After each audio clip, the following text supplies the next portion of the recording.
Balance क्या है, कैसे बैलेंस जो है हमारी कोर स्ट्रेंथ को अफेक्ट करता है और सेरेबेलम को इफेक्ट करता है, कितने टाइप्स के बैलेंस होते हैं और कैसे हम उन पे काम कर सकते हैं, इन सभी बातों पर हम इस वीडियो में डिस्कस करेंगे। हाय, मेरा नाम ऋचा जैन है। Welcome back to our channel kids developmental activities. So balance क्या है? Equally distribution of the weight, कि हमने अपना वेट इक्वली प्रोपोर्शन में डिस्ट्रीब्यूट करना है, जिससे हम अपराइट पोजीशन में स्टेबल होकर खड़े हो पाए, अपनी बॉडी को होल्ड कर पाए। This is balance. बैलेंस किस चीज पे डिपेंड करता है? बैलेंस हमारा डिपेंड करता है सेंसरी इनपुट पे, basically visual, vestibular and proprioceptive. Visual कि वेयर आर बॉडीज आर, कि जज करना, मैं प्लेन पे खड़ा हूं, मैं स्लांटिंग पे खड़ा हूं, क्या आजू बाजू चीज है, कैसे अपने आप को मैनेज करना है। द सेकेंड इज वेस्टिबुलर, कि मेरा मूवमेंट के टाइम पे कैसे बैलेंस मेंटेन रखना है। प्रोप्रियोसेप्शन, जितने हमारे जॉइंट्स हैं, टेंडन्स हैं, मसल्स हैं, उनसे जो सेंसरी इनपुट मिलता है दैट इज प्रोप्रियोसेप्टिव इनपुट, जिससे हम आइडेंटिफाई करते हैं how to move my body, किस तरह से मुझे अपनी बॉडी को मूव करना है, कैसे अपनी बॉडी को मैनेज करना है। इन तीनों सेंसरी इनपुट्स पे डिपेंड करता है हमारा बैलेंस। द सेकेंड थिंग जिसपे हमारा बैलेंस डिपेंड करता है, and that is the most important thing, हमारा ट्रंक एरिया, हमारी कोर मसल्स। जितना स्ट्रांग हमारा कोर एरिया होगा, हमारा glute area, core, glute, back, ये सब चीजें होंगी, उतना ही स्टेबल बॉडी पोस्चर स्टेबल होगा, उतना ही बॉडी पोस्चर बैलेंस्ड रहेगा। तो किन दो चीजों पे डिपेंड करता है हमारा बैलेंस? हमारे वेस्ट जो सेंसरी सिस्टम पे और हमारी कोर पे। ठीक है। अगर हमारा बॉडी पोस्चर ठीक नहीं है, स्लाउज्ड है, क्योंकि प्रीवियस वीडियोस जो हम ये कोर स्ट्रेंथनिंग पे पूरा सीरीज कर रहे हैं, उसमें मैंने एक्सप्लेन किया है कि जैसे हमारा बॉडी पोस्चर गड़बड़ होता है तो हमारा सेंसरी इनपुट, ये जो विजुअल से मैंने बोला, प्रोप्रियोसेप्टिव से, वेस्टिबुलर से, तो उधर गड़बड़ हो जाती है। तो core is very important part for balance and cerebellum. ठीक है, आई होप इतना अभी क्लियर है। अब बात आती है बैलेंस में, दो चीजें हम लोग नोटिस करते हैं। One is centre of gravity, कि अगर हम सीधे खड़े हैं तो वहां पर सेंटर क्या होगा? सेंटर ऑफ ग्रेविटी जो पूरी बॉडी को हमारे होल्ड करेगी, बैलेंस करेगी, दैट इज आवर कोर। ठीक है, तो again core is very important, core area, core strengthening is very important.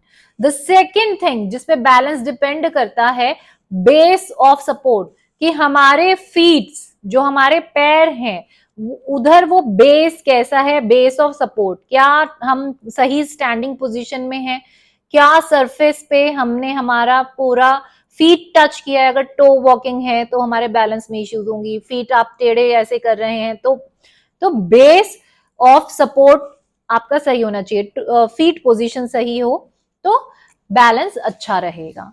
तो ये दो चीजें रहती हैं फॉर द बैलेंस। तो अगर कहीं पर गड़बड़ है, अगर सेंटर ऑफ ग्रेविटी इश्यू है तो वहां पर आपका जो है बैलेंस बिगड़ेगा।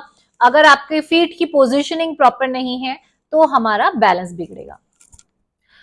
अब दो चीजें होती हैं बैलेंस में, अगेन टू टू टू, तो दो चीजों से इफेक्ट कर रहा है। वो क्या चीजें हैं? Sensory system and core strength. ठीक है, किन दो चीजों पे डिपेंड कर रहा है? क्या दो चीजें देखते हैं हम बैलेंस में? Core and base of support, that is our feet position. ठीक है, अब कितने टाइप के बैलेंस है? दो टाइप के बैलेंस है, static balance and dynamic. Static, एक जगह पे आप खड़े हैं तो किस तरह से आपने बैलेंस मेंटेन किया है। The second thing is dynamic balance.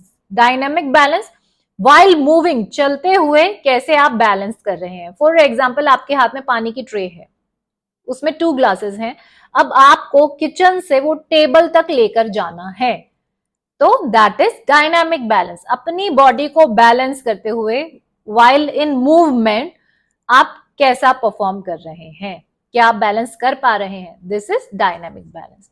तो मेनली बिकॉज मेनली पेरेंट्स यही कह रहे हैं कि ma'am kids are really small, हम लोग किस तरह से उनके बैलेंस पे काम करेंगे।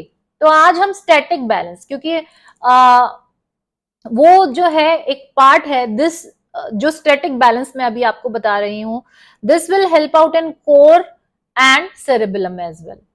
क्योंकि अगर हम लोग सेरेबेलम पे काम करना चाहते हैं, these are the same activities.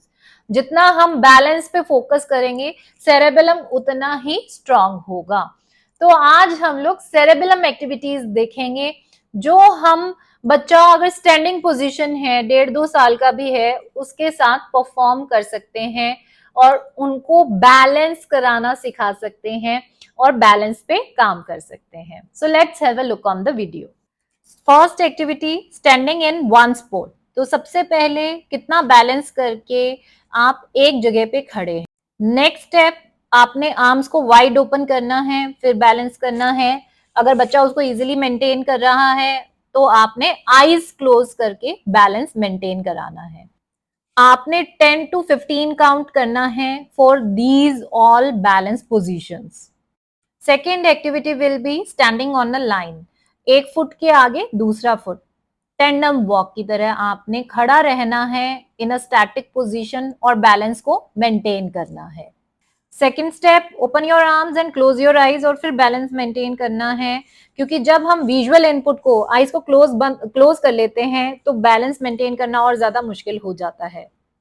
Activity number third, 1 foot on stool, 1 foot stool पे रखना है और बैलेंस को मेंटेन करना है, और इससे 1 फुट बैलेंस अच्छा आता है। आपने दोनों लेग से ये जो टास्क है वो परफॉर्म करना है। इन एक्टिविटीज को और ज्यादा चैलेंजिंग करने के लिए आप उसमें एक्टिविटीज को इन्वॉल्व कर सकते हैं, स्पेशली कैच एंड थ्रो। जब आप कैच एंड थ्रो को इन्वॉल्व करते हैं तो बच्चे की सभी सेंसेस इन्वॉल्व होती है, विजुअल, प्रोप्रियोसेप्टिव एंड वेस्टिबुलर।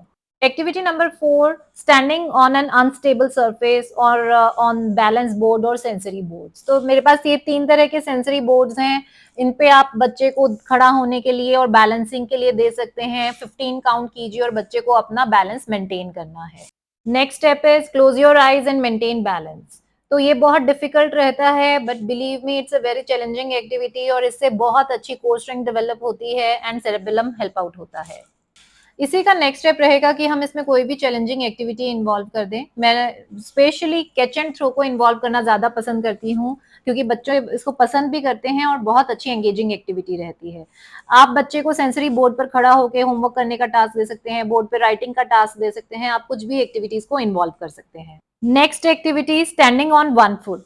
आपने बच्चे को एक लेग पे खड़ा करना है, 10 to 15 काउंट करने हैं और ऑल्टरनेट लेग पे, दोनों लेग्स पे ये प्रैक्टिस करनी है। जब बच्चा इसको मास्टर कर ले तो आईज क्लोज करके हमें ये एक्टिविटी करनी है। जब इस तरह से बच्चा बैलेंस को मास्टर कर ले तो हम इस तरह की फन एक्टिविटीज करा सकते हैं। मैंने ग्लासेस पे बॉल रख दिया है और बच्चे को वो फुट से गिराना है, बिकॉज अब बच्चे की कोर स्टेबिलिटी है, बैलेंस है, तो बच्चे को उतना ही प्रेशर लगाना है जिसमें बॉल गिरे और ग्लास ना गिरे।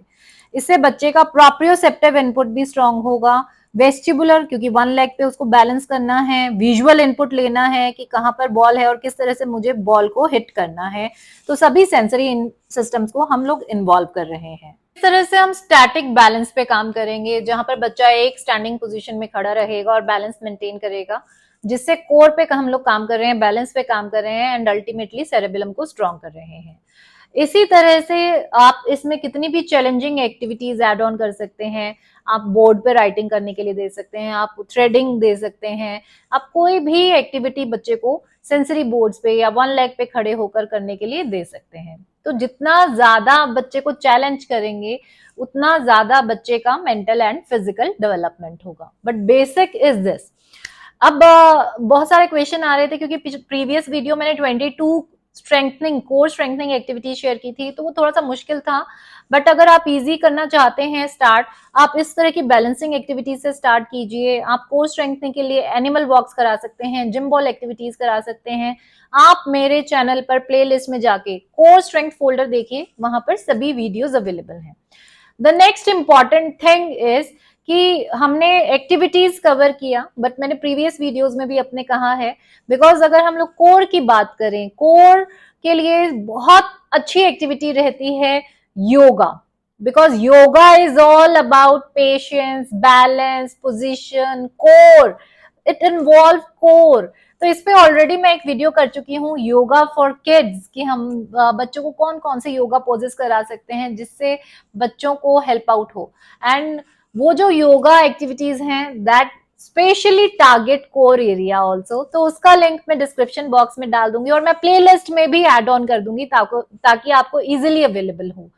और साथ ही साथ बिकॉज उस वाली वीडियो में मैंने कुछ एक पोजेस शायद मिस्ड हैं, so we can do tree pose, we can do dhanurasan, we can you do a lot of different asanas जो कि कोर स्ट्रेंथनिंग और बैलेंस के लिए बहुत ज्यादा हेल्पफुल रहते हैं। तो believe me, because yoga I am fond of yoga, मतलब मुझे योगा बहुत पसंद है and I make it sure कि एटलीस्ट मैं अपने लिए दिन में 10 से 15 मिनट मिनिमम निकाल पाऊं for yoga poses. And it really helps to calm your nervous system, relax your mind and strengthen your body. I always say healthy mind, healthy body, well coordinated mind. तो जब आप योगा पे काम करते हैं, you get a really good connection between your mind and body. It's really important। और आप primitive reflex integration की exercises में भी देखेंगे कि हम लोग योगा poses बहुत सारे लेते हैं उसमें, तो वो हमें जरूर परफॉर्म करना है। तो I hope this video is really helpful और इससे आपको एक नया इंसाइट मिला होगा। So if you like these videos, keep liking, keep sharing, keep commenting and most important are your comments. So please comments करते रहिए एंड लाइक एंड शेयर करते रहिए। Thank you so much.